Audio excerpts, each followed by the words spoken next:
Y las invasiones inglesas no son un hecho casual. Inglaterra, cuando definió en algún momento de su desarrollo histórico sus intereses estratégicos, claramente definió a este sector de Sudamérica como parte de sus intereses estratégicos.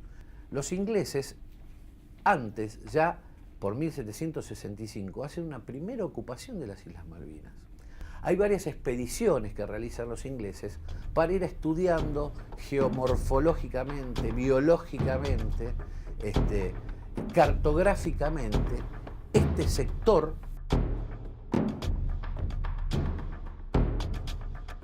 En el proceso de constitución de la identidad argentina, la relación conflictiva bilateral con Inglaterra se remonta a cuanto menos 1750, mediados de la década de 1700. Eso fue construyendo en el espíritu popular una idea de que ahí teníamos un otro, de que ahí teníamos un adversario, si no lo querés llamar un enemigo, que ahí teníamos un Estado que pretendía algo de lo que nos correspondía.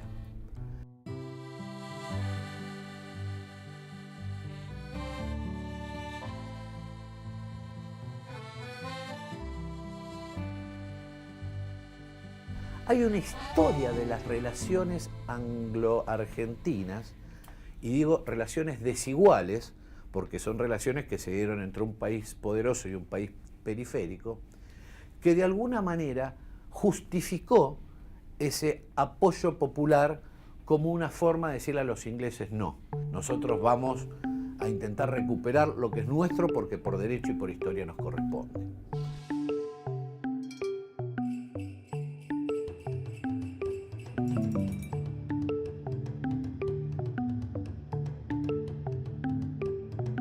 Me llamo César Trejo. En la Guerra de Malvinas fui soldado combatiente del Regimiento de Infantería 3, General Belgrano, que tenía sede en La Tablada, provincia de Buenos Aires. Y el 9 de abril, una semana después de la recuperación de Malvinas, soy convocado mediante una cédula a presentarme al regimiento.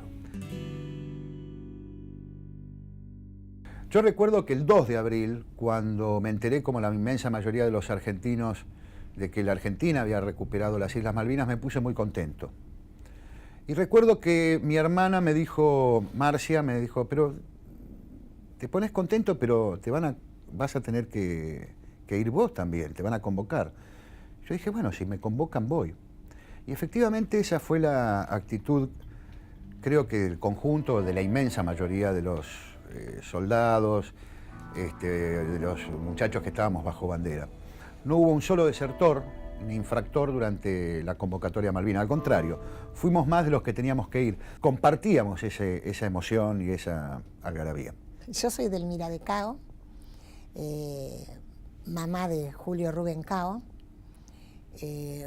un docente, un muchacho muy comprometido con la educación, amaba la patria. Y yo siempre digo que Malvinas era un lugarcito en el mapa, ¿no es cierto? Como él también sabía enseñar en aquellos tiempos. Pero cuando fue la recuperación de Malvinas, Julio tuvo que dar el discurso en la escuela hablando de lo que eran capaces los argentinos cuando de defender la patria se trataba.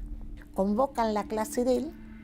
Él realmente podía no haber ido porque él era casado. Su esposa estaba embarazada de 5 meses. Cuando vino y me dijo, mamá, voy a ir a la guerra, le dije, no, Julio, ¿cómo, mami, me decís que no? Si están convocando la clase. No, Julio, vas a tener una hija, vos sos casado. Mami, no me pidas eso, dice. ¿Cómo me podés pedir que no vaya a defender mi patria? Y que después, ¿cómo voy a hablar de San Martín y Belgrano?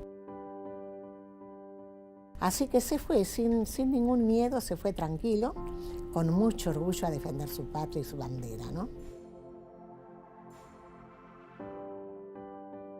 Bueno, mi nombre es Alberto Duarte y bueno, yo pertenecí mejor dicho, estudié en el Sargento Cabral para suboficial del Ejército. Uno piensa que está preparado para todo tipo de actividades durante el Ejército. Hasta que salió el movimiento por problema de Malvinas.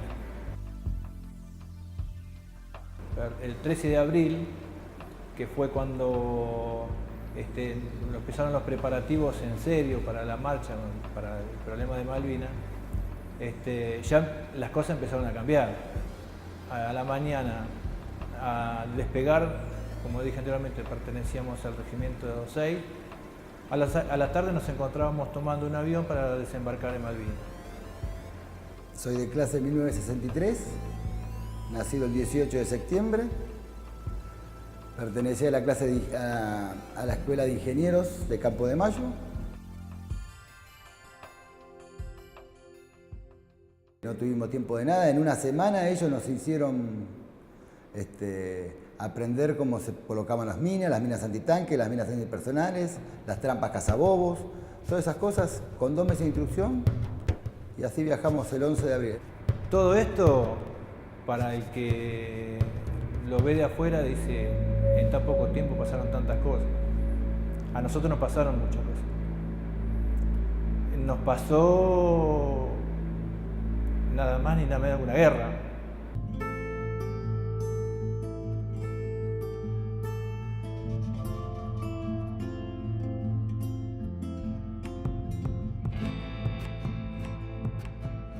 Yo estaba en la montaña haciendo la guardia a las 4:30 de la mañana. Había una bahía.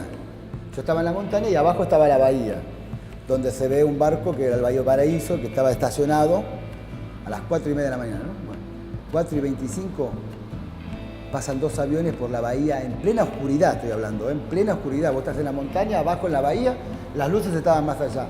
Y pasan los aviones a ras del agua, 4:25 de la mañana del día 1 de mayo.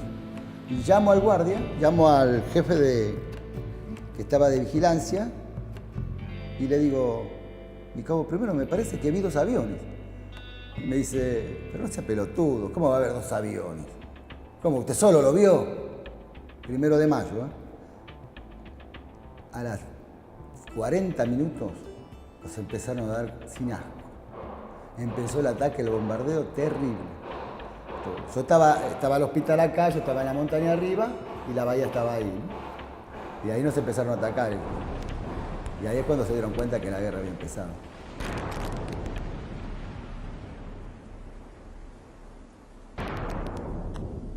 El fenómeno del conflicto ha marcado radicalmente a todos los argentinos de muchas maneras posibles, pero lo importante es que es una marca central, contemporánea, que tiene diversas explicaciones colectivas. A mí me tocó en el año 99, ahí terminando el siglo, conocer por primera vez en ese momento a un excombatiente y muy cerquita después a familiares de los caídos. Y lo que me di cuenta era que todas mis impresiones personales que aquel acontecimiento me había dejado eran superficiales. Los medios de comunicación en la Argentina nunca habían habilitado para el conocimiento público y tampoco el Estado Nacional la experiencia vivida por los participantes directos en el conflicto de la Guerra de Malvinas. Y lo que habíamos tenido nosotros como nuestra comprensión del fenómeno era una combinación entre esas pequeñas experiencias personales y los titulares que los diarios habían construido respecto de ese pasado. Entonces, era común, y hoy todavía sigue siéndolo, que la palabra Malvinas se reduce a la guerra.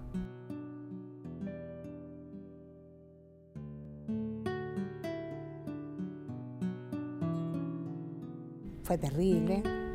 Solo una madre puede saber lo que es perder un hijo, ¿no es cierto? Besos y abrazos que nunca más vamos a volver a sentir. Mi esposo no tuvo consuelo. Yo sí, yo fui más valiente y miré hacia adelante y miré hacia el futuro y pensé que tenía 2 hijos. Y no quería. Salía a la calle y cuando me decían, pobrecito, se murió de hambre, se murió de frío, me ponía loca. Decía, no murió de hambre y de frío, murió por usted y por todo el pueblo argentino. Y ya eso me revelaba. Me revelaba porque yo decía, ¿cómo puede ser que el 2 de abril se llenaron las plazas de la República avivando la recuperación de Malvinas. No nos quisieron la guerra, pero así los soldados que iban a defenderla. ¿Y cómo era posible que después había quedado todo? Era la lástima, era el pobrecito en vez de ser el valiente soldado que había dado su vida por su patria.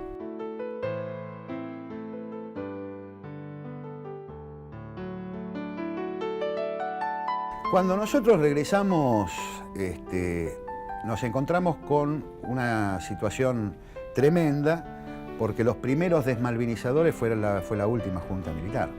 Cuando nosotros, la mayoría, volvimos en un buque inglés de transporte, los que estábamos en tierra, en Malvinas, el Canberra. Los militares habían hecho un cerco para que no hubiese un encuentro entre los soldados que volvíamos del combate y el pueblo de Puerto Madryn. Y fue extraordinaria la reacción popular del pueblo madrinense, porque nos dijeron, bueno, ustedes quédense acá, que van a ser embarcados. Y la gente no aceptó que les pusieran una valla, y pasó por encima de la valla, porque la gente quería agradecernos que habíamos peleado, porque ellos habían vivido la guerra, no lo habían visto por televisión solamente, sino que habían hecho oscurecimientos, en los colegios sus hijos de la primaria habían hecho simulacros de bombardeos y querían un recuerdo de nosotros. No importaba si volvíamos vencidos o victoriosos, lo importante es que habíamos combatido por la Argentina. Después embarcamos, estuvimos en Campo de Mayo, estuvimos en la etapa del engorde, del apriete de la inteligencia militar. Ustedes no hablen, no digan nada, y bueno, por supuesto que la mayoría no le hicimos caso, algunos lamentablemente sí, y muchos compañeros nos empezamos a reunir con una clara conciencia política. El 23 de agosto de 1982, un mes y medio después de la guerra, nos juntamos en la casa de Jorge Vázquez, que fue el promotor de la fundación del primer centro de excombatientes, el de Capital Federal,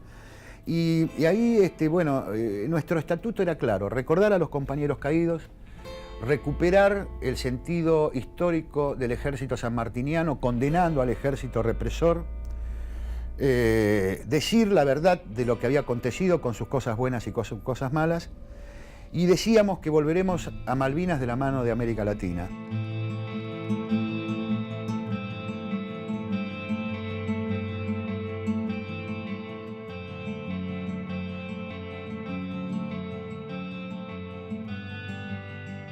Habrán visto la frase o la palabra volveremos debajo de la silueta de las islas en todas las identificaciones que circulan entre los veteranos de guerra. ¿Cómo es posible que los partícipes de ese acontecimiento levanten la palabra volveremos a un escenario de victimización y de contexto de terrorismo de Estado? Es decir, ¿a dónde quieren volver? Es incomprensible, es una contradicción que en realidad surge como contradicción porque nosotros la estamos pensando desde Malvinas igual guerra, guerra igual dictadura, dictadura igual terrorismo de Estado igual víctimas. Esta construcción que identifica la cuestión Malvinas con el tema bélico de 1982 es la argumentación que expone el Reino Unido a partir del 2 de abril en toda su prensa, que obviamente tenía control del Estado en ese momento, porque la situación era una situación de guerra, y emitía obviamente el pensamiento oficial que sostenía Margaret Thatcher en ese momento. Y él estaba sintetizado en una consigna británica que fundamentaba el envío de la flota, que es: la democracia europea va contra una dictadura criminal a resolver un problema de mero autoritarismo y expansión del poder militar en Sudamérica. Hay mucha gente que quedó mal, mucha gente. Y la sociedad no nos dio bola a nosotros. Es como que nada hubiese pasado. Lamentablemente fue así. Más allá de los niveles de armamento que teníamos, a diferencia de ellos y todo, nosotros estamos orgullosos de haber peleado con él. O sea, esa es una gran diferencia. Había gente que la necesitó psicología, necesitó médicos, remedios, y no se lo dieron. Y si se lo dieron en cuentagotas, ¿no? Y hay muchos que murieron por eso. Ahora, a partir de los años que hemos pasado, que pareciera como que los veteranos de guerra estamos tomando fuerzas para cada vez estar más juntos, pero no porque busquemos ningún rédito político, nada, sino como personas, como familia, como contar nuestras anécdotas, nuestros problemas, acordarnos de nuestros caídos, que todos los años vivimos con eso de que hemos perdido muchas amistades. Yo recuperé mis fuerzas y empecé a salir y dije no, mi hijo no va a ser el pobre chico que murió en Malvinas, ni los veteranos van a ser los pobres chicos que los tienen escondidos, van a ser los verdaderos héroes que defendieron la patria porque Malvinas es nuestra y más allá de que quiero las Malvinas por medio de la paz, yo reconozco que las Malvinas son argentinas y que nuestros hijos no murieron en vano. Pero eso sí, el pueblo es el que tiene que recuperar la memoria y ayudarnos a que no sean los pobres chicos, que sean los valientes soldados que defendieron las Malvinas por todo un pueblo, por su nación. Hubo muchos casos como el mío que no tuvimos acceso a reintegrarnos a la actividad como veterano de guerra porque a la gente le parecería como que iba, no sé, a tener problemas mentales, físicos para poder desempeñar alguna tarea. Y bueno, y estuve mucho tiempo buscando. Mi cuñado que también trabajaba en un edificio y como yo vivía en provincia, me dijo vení a trabajar conmigo y ahí empecé en el rubro para trabajar en el SUTE. De ahí en más conseguí ya como encargado, que me desempeñé hace 18 años en ese edificio. Tiene esa facilidad también que por suerte SUTE le da, que es poder compartir permanentemente con la familia.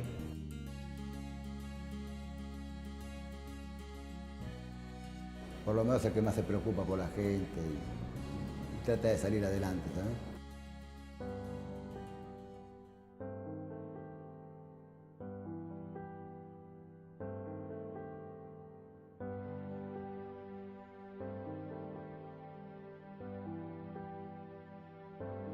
Tras su manto de neblinas,